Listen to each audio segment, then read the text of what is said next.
Authorities are looking for two men after a small town late night robbery. Good evening and thank you for joining us. I'm Krista Bain. Covered in ski masks, two men got away from this PetroServe gas station in Glendon. Police are still looking for two white men who robbed the gas station at gunpoint. Valley News Team's Christina Craig spoke to the chief of police, who says as the city grows, so does crime. In surveillance video we obtained from inside PetroServe, we see two masked men enter, one holding a trailer hitch, the other a gun to the clerk, demanding cash. Usually when they come in to rob a store, they'll enter with a handgun. Not very often do they enter with a trailer hitch in their hand. Successfully, the robbers got away with around $350 in cash. But it's a case the police chief says is unusual. We've had burglaries and things like this. This is the first time we've had armed robbery of a business that I know of. Now, just to give you perspective, the Glendon Police Department is right down the street from PetroServe. And the police chief does tell me since he took on the position in 1997, he's never dealt with an armed robbery. It's something new for this community of 1,400. It's pretty crazy, especially for a small town. I would just think that if I was gonna try to get money out of a place like this, I'd go to probably a smaller town with less traffic that goes through, less chance of getting caught doing it.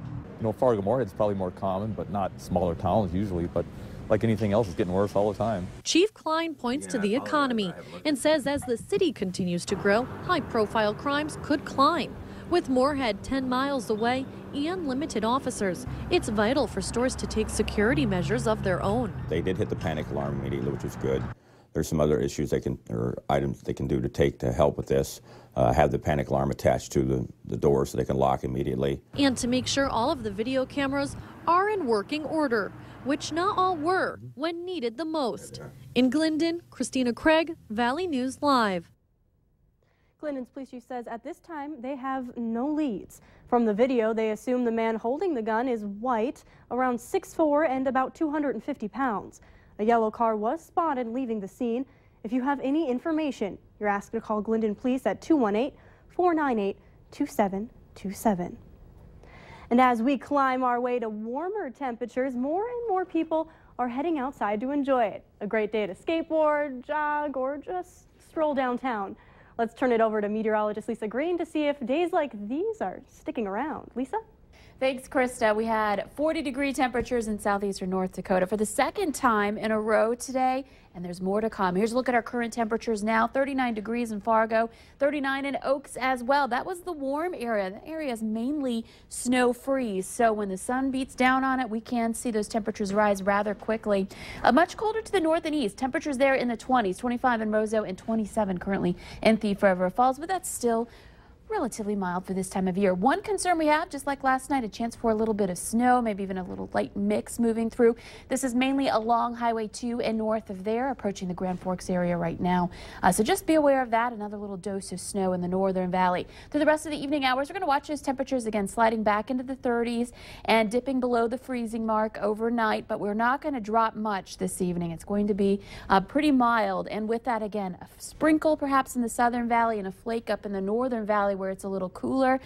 But then it looks dry in the forecast and even warmer than today. Krista will be talking about temperatures soaring into next week coming up in just a few minutes. A police-involved shooting is sparking outrage in Madison, Wisconsin. Demonstrators chanted outside of the city-county building in downtown Madison, where the district police offices are. A police officer shot and killed 19-year-old Tony Robinson, who was unarmed. The police chief there says officers responded to a report of a man walking in traffic and hitting pedestrians. An officer followed the suspect into a home. The chief says the officer went into the residence and was attacked by the suspect. During the struggle, police say the officer pulled his gun and shot him. It's an incident that has many people looking for answers. I'm ashamed to be a part of a city that continues to allow this to happen, that continues to justify this. What we need right now is to come together and make a difference, a real difference. The officer performed CPR, but Robinson died later at the hospital. And remember, you can follow stories like this one on our Facebook page. Just search Valley News Live, like our page, and you'll stay informed throughout the entire day. Several drivers may have been caught up in traffic on 13th Avenue South in Fargo near I-29 after a two-car crash. Around 3:15 this afternoon, Fargo police say a woman heading west on 13th Avenue ran a red light and hit a car coming off the interstate. The woman was hurt and taken to Essentia Health with unknown injuries. Several people in the other car had minor injuries. A nationally known political talk show host came back to his hometown to talk shop. Ed Schultz visited with fellow hunters and anglers about his lodge in Canada at the Sportsman Show earlier today. The Big Eddie's North Country Lodge has been open for 6 years. He says hunting and fishing are his hobbies, but he's known for his political views. Well, I think Obamacare has been widely successful. We've got, 10 million more people who are covered. We've got better outcomes. The private sector obviously isn't complaining because the insurance companies are making money. Schultz says the Supreme Court ruling involving giving subsidies to low-income families is very important. He says if it doesn't pass, it would gut the law, and he doesn't want to see that happen. Herbalife is celebrating 35 years in business in over 90 countries. To mark that, they are striving to break a world record and reach their fitness goals simultaneously. It's a worldwide workout where groups are all doing the same exercises at the same time. Most of them, some of them I am just meeting for the first time. Some came from as far as Jamestown and Grand Forks, but we're a family and we do things together and we break world records together. It's all to support a healthy and active community.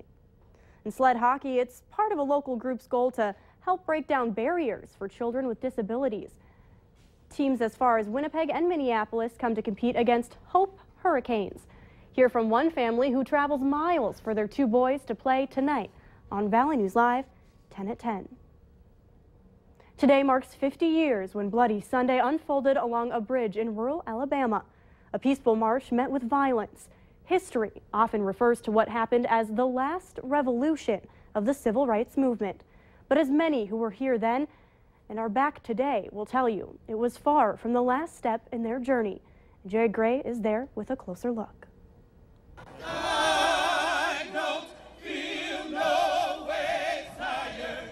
Voices of hope and freedom climb above the crowds in Selma, just like they have for a half-century here.